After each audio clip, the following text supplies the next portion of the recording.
Permanent hair removal at Anos. Flat 25% off. Call 970-389919.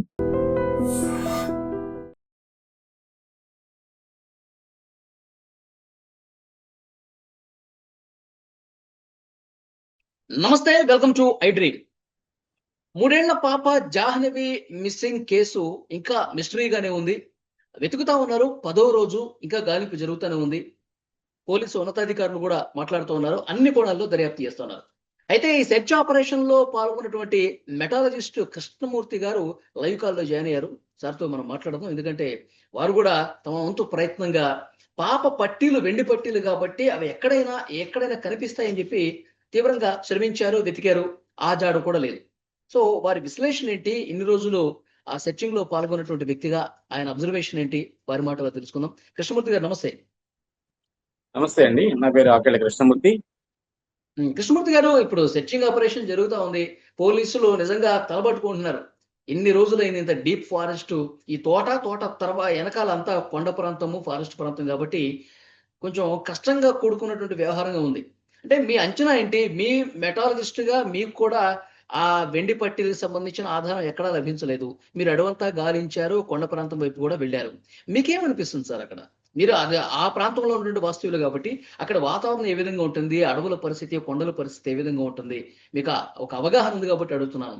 ఏం జరుగుతుంది అంటారు సార్? ఇప్పుడు ఈ మిస్సింగ్ కేసు మిస్టరీలో పోలీసులు ఇప్పటికే అంటే అనుకున్న స్థాయి కన్నా చాలా ఎక్కువగా, అంటే వాళ్ళకి ఎన్నిసార్లు వెతికినా సరే అది లేదన్న సంగతి తెలిసినప్పటికీ కూడా ఇంకా ఏమైనా క్లూ దొరుకుతుందేమో అన్న ఉద్దేశంతో పాపం వాళ్ళు విస్మరించకుండా పోలీసులు తదేకంగాను, అలాగే పైనుంచి వచ్చిన ఆదేశాల మేరకు వాళ్ళు ఎట్టి పరిస్థితుల్లో కూడా అంటే తిరిగిందే మళ్ళీ పదే పదే తిరుగుతూ ఇంకా ఇంకా ఇంకా ఎక్కువగా గాలిస్తూ ఇంకా ఎన్నోసార్లు ప్రయత్నాలు చేస్తూనే ఉన్నారు. నిజానికి అక్కడ ఏదైనా జరిగి ఉంటుందా, జంతువుల మూలకంగా జరిగి ఉంటుందా అనే అంశం అయితే అక్కడైతే అంత భయంకరమైనటువంటి జంతువులు ఏమీ లేవండి. జంతువుల్లో 2 రకాలు ఉంటాయండి. ఆ రకాల్లో ఏంటంటే ఏదైనా విష జంతువు ఉందనుకోండి, ఏదైనా కరిచిందనుకోండి, ఆ సమయంలో స్పృహ తప్పి పడిపోవడమో లేకపోతే ప్రాణం పోవడమో జరుగుతుంది. కానీ అక్కడ దొరుకుతారు కదా, అక్కడ ఏదో ఒక మనకి ఎవిడెన్స్ అనేది దొరుకుతుంది కదా. అలాగే రెండవ రకం ఏదైనా మింగేసి ఉండొచ్చు, తినేసి ఉండొచ్చు పోని అనుకుందాం. ఆ మింగేసి తినేసేటువంటి టైప్ ఆఫ్ జంతువులు అయితే ఆ ప్రదేశంలో ఏమీ లేవండి సహజంగా. ఒకప్పుడు చాలా మంది కొండపోడ్లు 4-5 రోజులుగా మనం చూస్తా ఉన్నాం కదా సార్. పెద్ద పెద్ద కొండ ప్రాంతం కాబట్టి కొండ చిలువలు ఉంటాయి. కొండ చిలువ ఆ తోటలోకి వచ్చేసి పాప ఒక్కదే ఉందని చూసి పాపని మింగేసి పోయిందని చెప్పి కొంతమంది చెప్తా ఉన్నారు. అవి ఏమండి, మరి అనేక మంది అనేక రకాలుగా చెబుతుంటారు. కానీ ఇక్కడ వాస్తవానికి అక్కడ ఉన్న పరిస్థితుల దృష్ట్యా ఆ ఏరియాలోను కానీ, ఈ చుట్టుపక్కల పరిసర ప్రాంతాల్లో కానీ ఈ మధ్య కాలంలో, అంటే చాలా రోజులు, అంటే ఒక 5-6 సంవత్సరాల క్రితం నుంచి మనం ఆలోచించుకున్నట్లయితే ఎక్కడైనా సరే ఇక్కడ కొండ చిలువ వచ్చింది, ఇంత పెద్ద కొండ చిలువ వచ్చింది, ఇక్కడ జంతువుని మింగేసింది, లేకపోతే ఎవరినైనా మనుషుల్ని మింగేసింది అనే ఆరోపణలు అనేవి ఎక్కడా లేవండి గత 5-6 సంవత్సరాల నుంచి చుట్టుపక్కల పరిసర ప్రాంతాల్లో. ఒకవేళ నిజానికి అక్కడ నేను ఇక్కడ 15 సంవత్సరాల నుంచి ఇక్కడే ఉంటున్నానండి. గత 15 సంవత్సరాలుగా నేను తునిలోనే ఉంటున్నాను. నేను గతంలో శివాలయంలో సార్ ఎప్పుడు కూడా క్రూర మృగాలు అక్కడ దాడి చేయటం గానీ, కొండ చెరువులు కనిపించడం గానీ ఎప్పుడు మీరు వినలేమండి. సహజంగా కొండ చెరువులు తిరుగుతుంటాయండి. మనిషిని మింగేసేంతటి, జంతువులు మింగేసేంతటి కొండ చెరువులు అయితే ఎక్కడా లేవండి ఈ పరిసర ప్రాంతాల్లో. అలా అని చెప్పేసి లాస్ట్ టైం ఒక 5-6 నెలల క్రితం పులి సంచరించింది, ఎక్కడి నుంచో వచ్చింది, అలా చివరికి అనకాపల్లి దాకా వెళ్ళింది. ఆ ఏరియా నుంచి, అదే ప్రాంతం నుంచి అలా ఎదరికి వెళ్ళి అనకాపల్లి వెళ్ళి మళ్ళీ అక్కడి నుంచి రంపచోడవరం మీదుగా వచ్చింది. తర్వాత దాన్ని పట్టుకున్నారు, దానికి ట్రాకర్ కూడా బిగించారు.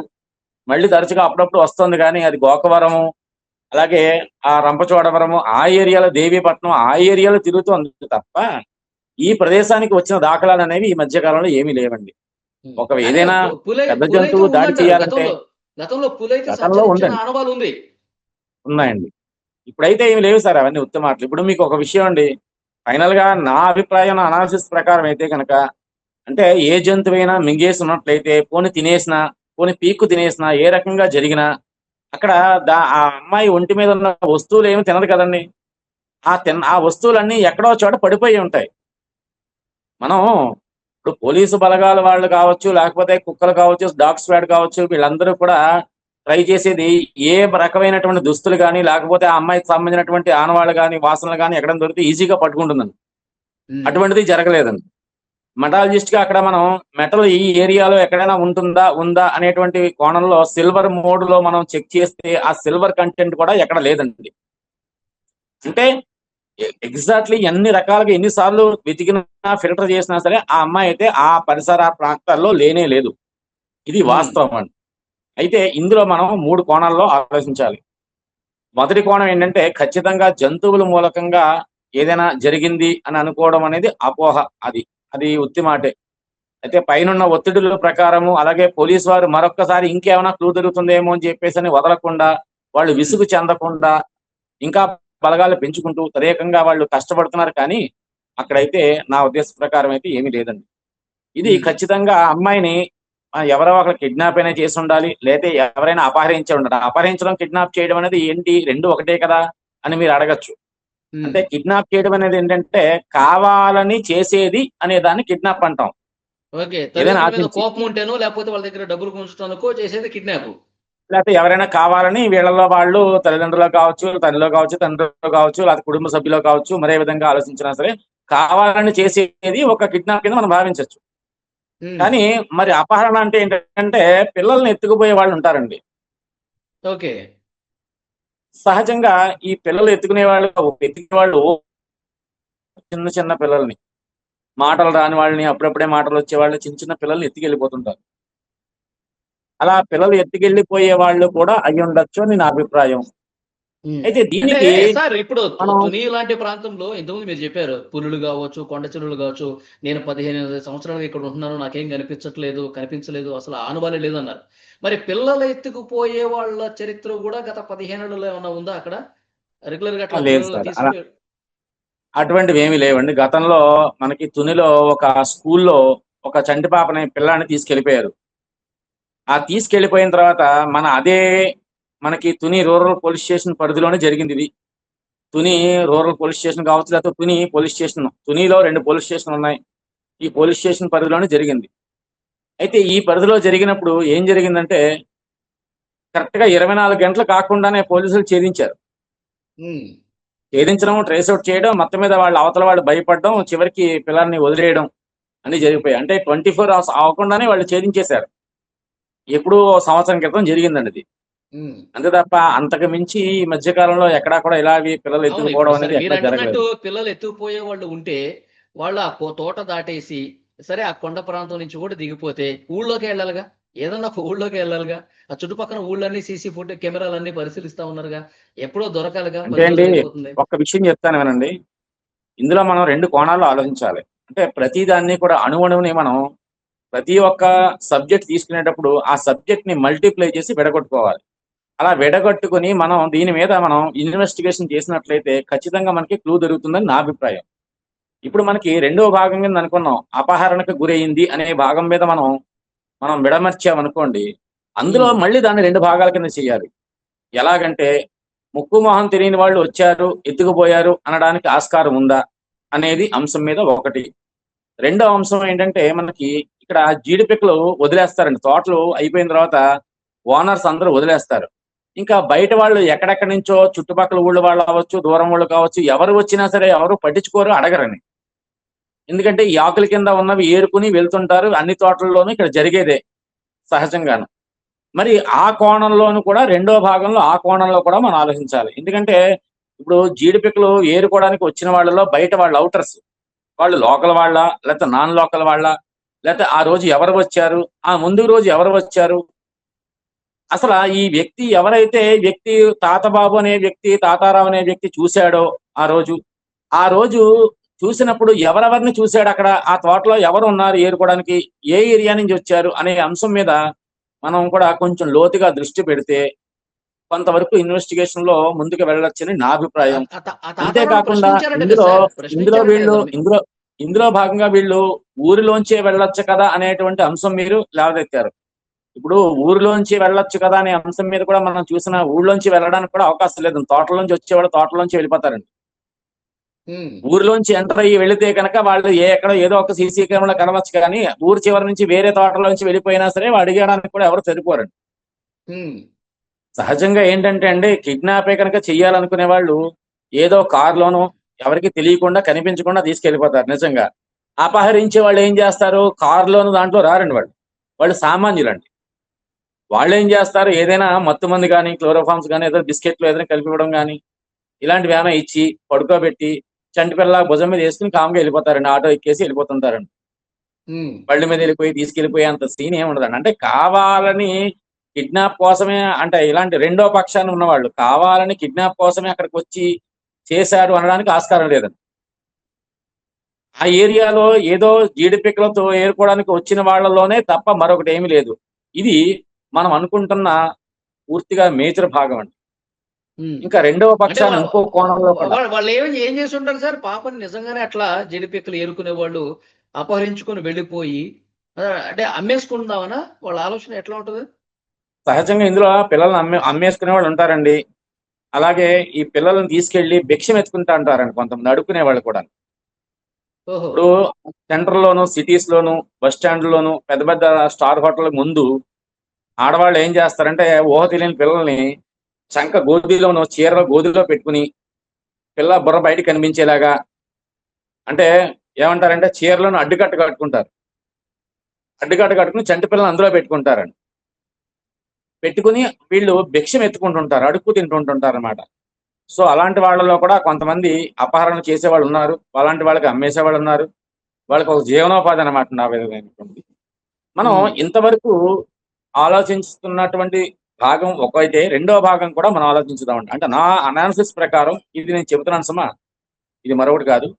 చెప్పండి సార్. అసలు ఆ తాతబాబు అనే వ్యక్తి చూశాడు అనేటువంటి ఒక వాదనను బట్టే మనం ముందుకు వెళ్తున్నాం. కానీ మరో కోణం కూడా ఏమైనా ఉందా అనేటువంటి అంశం మీద కూడా ఆ అమ్మాయి అక్కడికి వెళ్ళి ఉండొచ్చు. అక్కడ జుట్టు ఏవో ఉన్నమాట వాస్తవమే. అక్కడ నుంచి మళ్ళీ తోటలోకి యువతలకు వచ్చినప్పుడు యువతల నుంచి ఎవరైనా తీసుకెళ్లి ఉంటాంటారా అనే కోణంలో కూడా రెండో భాగంలో కూడా ఒకసారి మరి డిపార్ట్మెంట్ వాళ్ళు దృష్టి పెడితే బాగుంటుందని నా అభిప్రాయం.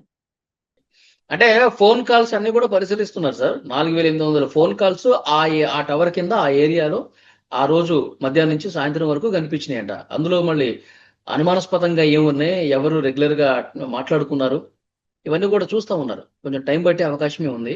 నిజంగా పిల్లలు ఎత్తిపోయే వాళ్ళ దగ్గర ఫోన్లు ఉంటాయంటారా? ఉంటాయి సార్. ఈ రోజున ఫోన్ లేని వాళ్ళు ఎవరున్నారని అందరూ ఫోన్ వాడుతున్నారు. చివరికి విలేజెస్ లోకి వెళ్ళినా, తండాలోకి వెళ్ళినా సరే ప్రతి ఒక్క కీప్యాడ్ ఫోన్ అయినా కనీసం ఉంటుంది. ఎక్కువ శాతం అందరూ కూడా టచ్ ఫోన్లే వాడుతున్నారు. ఇంకా ఎవరో పెద్ద పెద్దవాళ్ళు ముసలోళ్ళు తెలియక కీప్యాడ్ వాడుతున్నారు, కానీ నార్మల్ గా ఇప్పుడు న్యూ జనరేషన్ అంతా కీప్యాడ్ ఎవరో వాడడమే లేదండి. ఇంకొక వార్త కూడా సర్క్యులేట్ అవుతుంది సార్. అమావాస్య నరబలి ఎక్కువైపోతుంది. చిన్నపిల్లల్ని తీసుకెళ్లి ఏదో దాన్ని ఏమంటారు, గుప్త నిధుల కోసము, ఇంకా అష్టైశ్వర్యాల కోసము, నరబలి కోసం ప్రయత్నం చేస్తూ ఉంటారు. ఇవాళ కీలకం ఇలా మాట్లాడుతున్నారు. దానికి ఏమన్నా ఆస్కారం ఉందంటారా? నమ్మే అవకాశం ఉందా? నేను ఒక విషయం చెప్తానండి. నేను జ్యోతిష్కునేనండి, నేను ఆస్ట్రాలజర్ని. నీకు ఈ ఆస్ట్రాలజీ అనేటువంటిది సబ్జెక్ట్ మహాదిట్ట మంచిదే, కానీ ఈ ఆస్ట్రాలజీని తీసుకొచ్చి పబ్లిక్ లో 10 మంది దగ్గర ఇలాంటి సందర్భాల్లో చెప్పడం అనేది తప్పండి. ఇప్పుడు ఈ ఆస్ట్రాలజర్స్ ఎవరైతే ఉన్నారో ఈ టీవీల్లోనూ మరే విధంగా సోషల్ మీడియాలోనూ అనేక రకాలుగా ఇలాంటి ప్రచారాలు చేయడం అనేది చాలా తప్పండి. నిజానికి ఆ అమ్మాయి డేట్ ఆఫ్ బర్త్ టైం నేను వెళ్ళగానే ఫస్ట్ డే అని అడిగాను, తెలుసుకున్నాను. ఆ అమ్మాయి జాతక రీత్యా ఆయుర్దాయం బాగుంది, అష్టమ స్థానం శుద్ధి ఉంది. అలాగే వాళ్ళు అడిగిన ప్రశ్న లగ్నంలో కూడా గురు శుక్రుల బలం ఉంది. కాబట్టి అమ్మాయి క్షేమంగానే ఉంది. అమ్మాయి ఆయుర్దాయం బాగుంది, క్షేమంగా ఉంది. అంతవరకే నా పని. జ్యోతిష్కుడు చెప్పాల్సిన మాట అంతవరకే. ఏమండి, ప్రశ్న బలం బట్టి నాకు ఉత్తర దిక్కులో ఉన్నట్టుగా నాకు వచ్చిందండి. ఏమండి, ఇలాంటివన్నీ కూడా నేను ఎంతవరకు అంటే అంతవరకు చెప్పాలి. అంటే సార్ ఇప్పుడు ఉత్తర దిక్కున ఉంది అంటే పాపని ఈ ఉత్తర భారతదేశ రాష్ట్రాలకి ఎవరన్నా అమ్మేశారా? ఈ ఉత్తరప్రదేశ్, అంటే రాష్ట్రాల దాకా వెళ్ళడద్దు. ఉత్తర దిశ ఆరోహణం అంటాడు. దిశను బట్టి దిశే చెప్తాడు తప్ప, ప్రశ్న శాస్త్రంలో దిశే చెబుతారు. ఎటువైపు దిశలో ఉండి అనేటువంటి భావన చెబుతారు తప్ప అంతకుమించి ఏం లేదు. ఇంకొక మాట, ఇప్పుడు మరి మిగిలిన వాళ్ళు చాలా మంది ఈ సోషల్ మీడియాలోను ఈ మీరు చెప్పినట్టుగా నరబలి అనేటువంటి అంశం మీద ఇవాళ అమావాస్య, ఇవాళ ఈ అమావాస్య, ఆ అమావాస్య, ఇవాళ బలిస్తారు, ఇలాంటి తప్పుడు మాటలు చెప్పడం అనేది చాలా విచారకరం అండి. ఉమ్. అసలు చాలా తప్పండి. అసలు వాళ్ళు అలా చెప్పడం అనేది ఎంత తప్పంటే అంత తప్పనమాట. ఈ సమాజాన్ని తప్పుదోవ అవును, పట్టించడమే ఈరోజు కాకుండా ఈరోజు పోలీసులు కూడా, ఉన్నతాధికారులు కూడా మాట్లాడారుగా. మిస్ఇన్ఫర్మేషన్ అవును, అనేది చాలా మంది చేస్తా ఉన్నారు. అది ఉమ్, కరెక్ట్ కాదు. చాలా అది చాలా మంచి తప్పండి. అది ఏంటంటే ఇన్ఫర్మేషన్ ఇవ్వండి. ఎప్పుడు కూడా ఏదైనా మనం ఇప్పుడు నేనున్నాను, నా వంతు సహాయం చెయ్యాలనే అంటే ఆ, స్వచ్ఛందంగా నేను వచ్చే ముందు నేను డిపార్ట్మెంట్ వారికి, ఎస్ఐ గారికి నేను అడిగాను, ఏమండి నేను నా పర్ఫార్మెన్స్ ఇలా చేయగలుగుతాను, నా అనాలిసిస్ నాకు ఖచ్చితంగా చెబుతుంది, నా డివైజన్ బట్టి నాకున్న ఎక్స్పీరియన్స్ బట్టి నన్ను ఒకసారి ట్రై చేయమంటారా అని అడిగాను. ఉమ్. ఆయన యూ విల్ ట్రై, తప్పనిసరిగా చేయండి, మీరు చేయడం తప్పేముంది, మీరే కాదు కదా, మీలాగా ఎవరైనా వచ్చి స్వచ్ఛందంగా మీకు మీరుగా ఏమైనా ట్రై చేస్తానంటే చెయ్యండి, తప్పులేదు, మనకి పాప ముఖ్యము అని చెప్పి ఆయన భరోసా ఇచ్చి రమ్మన్నారు. ఆయన అవును. రమ్మన్నందునే నేను వెళ్ళి నేను శతవిధాలా ప్రయత్నం చేశాం, కష్టపడ్డాం. నా అనాలిసిస్ ప్రకారం అయితే కనుక అమ్మాయి కొండ మీద లేదు. ఒకవేళ ఏ ఓకే. జంతువైనా నిజంగా ఈ అమ్మాయి ఇన్ని రోజులైనా ఒకవేళ ఉన్నా సరే బతికి ఉండడానికి ఛాన్స్ లేదు. ఒకవేళ ఆ అమ్మాయి కొండ మీద కనుక ఉంటే, అడవిలో కనుక ఉంటే, నేను చెప్తున్నాను కేవలం అలా అనకూడదు, కానీ ఒకవేళ ఆ అమ్మాయికి ఏమైనా ఏ జంతువు ఏమైనా సరే అటాక్ చేసినా సరే ఆ మెటల్స్ ఏమైతే ఉంటాయో భూమి మీద పడిపోయి ఉంటాయి. అటువంటి భూమి మీద పడిన దాన్ని మనం 1 కిలోమీటర్న్నర వరకు ట్రేస్ అవుట్ చేయగలుగుతాం. అందులో భాగంగా ఎక్కడా కూడా మనకి ట్రేస్ అవుట్ అవ్వలేదు. సో ఇన్ని కోణాల్లో మనం ఆలోచించినా సరే, ఎక్కడ చూసినా సరే అమ్మాయి బయటికి వెళ్ళిపోయిందన్న తప్ప అక్కడ అడవిలో ఉందన్న మాట అది అవాస్తవం అండి. ఓకే. మీకున్న అయినప్పటికీ కూడా అంచనా సార్, మీకున్న అంచనా ఏంటంటే ఎవరో అపహరించుకుపోయారన్నది మీరు నమ్ముతున్నారు బలంగా. ఖచ్చితంగా అపహరణ, ఇది పిల్లల్ని దొంగలు ఎత్తుకెళ్లిపోయే వాళ్ళు అపహరణ అయి ఉండొచ్చు, లేకపోతే కావాలని కిడ్నాప్ చేసి బాగవచ్చు. ఈ 2 కోణాలే తప్ప మరొకటి ఏం లేనే లేదండి ఇందులో. యాహ్! సో చూద్దాం సార్. పోలీసులు అయితే ఇంకా చాలా సీరియస్ ఫోకస్ పెట్టారు.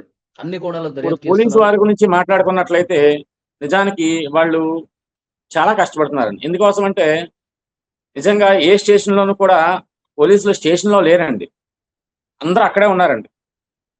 ఎస్ఐ, అవును. సిఏ గారి దగ్గర నుంచి, కానిస్టేబుల్ నుంచి, వందల మంది, స్టాఫ్ దగ్గర వందల నుంచి మంది. వందల మంది. అంటే ఇక్కడ నేను ఆల్రెడీ రీసెంట్ 2 స్టేషన్ కి వెళ్ళానండి. నిన్న మొన్న ఏదో పనుండి వెళ్తే ఎవరూ లేరండి.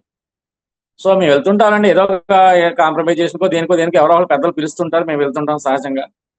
మంచికే మనం వేస్తాం, చెడు ఉన్నా సరే ఖచ్చితంగా తీసుకెళ్ళి లోపల పడేయమని చెప్తాం, మనమే చెప్తాం. ఎవరికి చెడుకి ఏమి రికమెండేషన్ చేయం, మంచిగా రికమెండ్ చేస్తాం. సో హ్మ్. అట్లాగే వెళ్తే స్టాఫ్ ఎవరు ఇక్కడ లేరండి. చివరికి ఏది కావాలన్నా అక్కడికి వెళ్ళి సంతకాలు పిడుచుకు రావాలి తప్ప అందరూ అవును అక్కడే సార్. అందరూ ఉంటున్నారండి. వాళ్ళు చాలా అంద అంద కష్టపడుతున్నారండి. అవునవును. చాలా ఫోకస్డ్‌గా అంతేకాకుండా చూస్తున్నారు. నిన్న హ్మ్. డిప్యూటీ సీఎం గారు కూడా, అలాగే మన హోమ్ మినిస్టర్ గారు కూడా ఆదేశాల మేరకు ఇంకా అదనపు బలగాలను కూడా తీసుకొచ్చి మళ్ళీ సెర్చ్ చేసిందే మళ్ళీ ఇంకొకసారి రీసెర్చ్ చేయిస్తున్నారు అక్కడ, అవును. అణువు అవును. కూడా. సో చాలా మంది కామెంట్స్ లోను చెబుతున్నారు, మీరు అక్కడక్కడ తిరుగుతున్నారు ఏంట్రా బాబు, పైకి వెళ్ళి ఎతకండ్రా బాబు, పైకి వెళ్ళి ఎతకండ్రా బాబు అని చెప్పి పిచ్చి పిచ్చిగా చెప్తున్నారు. వాళ్ళకేం తెలుసండి కామెంట్స్ చేసేటప్పుడు అక్కడ రియాలిటీ అనేది. ఇప్పుడు ఫర్ ఎగ్జాంపుల్ ఇప్పుడు మీ ఛానల్ వాళ్ళు వచ్చారు, మీరు వచ్చారు, ఇలాగే మీలాగే చాలా మంది అక్కడ రియాలిటీగా 2 రోజులు, 3 రోజులు, 5 రోజులు, 6 రోజులు కూడా అన్ని ఛానల్ వాళ్ళు కూడా చాలా మంది అక్కడ ఉండి అక్కడ అన్ని స్పాట్ లో జరుగుతున్న సిచ్యువేషన్ నిజాన్ని అప్పటికప్పుడు రియాలిటీగా ఆ, మీరు ప్లే చేస్తున్నారు అందరూ కూడా.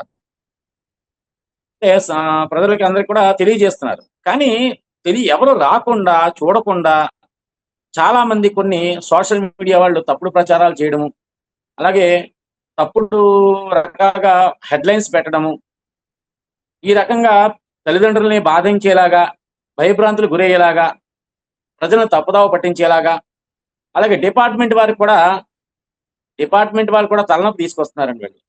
డిపార్ట్మెంట్ వాళ్ళ అవును. తలనొప్పి ఏంటంటారా చెప్తాను వినండి. నిజానికి దొంగ తప్పు చేసిన వాడికి కావాలని హింట్ ఇస్తున్నారండి వీళ్ళందరూ. హ్మ్. అంటే వాళ్ళు చేసి ఇన్వెస్టిగేషన్ కి చాలా డీప్ గా చేస్తున్నారు. వాళ్ళు చేసి ఇన్వెస్టిగేషన్ కి భంగం కలిగిస్తున్నారండి తప్పుడు ప్రచారాలు, తప్పుడు వాక్యాల వల్ల. ఇది నేను అందరికీ మీ ద్వారాగా నేను చెప్పేది ఏంటంటే, ఇక్కడ రియాలిటీగా ఉన్న పరిస్థితిని బట్టి ఉన్నది ఉన్నట్టే చెప్పండి, కానీ లేని హెడ్లైన్స్ కానీ, లేని మాటలు కానీ, లేని విషయాలు కానీ ప్రజల్లోకి తీసుకొచ్చి తల్లిదండ్రులు కానీ, అలాగే ఇక్కడ ఉన్నటువంటి ప్రజలను కానీ, అలాగే ముఖ్యంగా డిపార్ట్మెంట్ వాళ్ళని తప్పుదోవ పట్టించొద్దని ఈ సందర్భంగా ఓకే మీ సార్. ద్వారా నేను తెలియజేస్తున్నానండి. చాలా మంచి ఇన్ఫర్మేషన్ ఇచ్చారు సార్. పాప సేఫ్ గా రావాలి, ప్రాణాలతో ఇంటికి రావాలి అంతేనండి. అని మనం కోరుకుందాం sir. Thank you very much. Right right sir.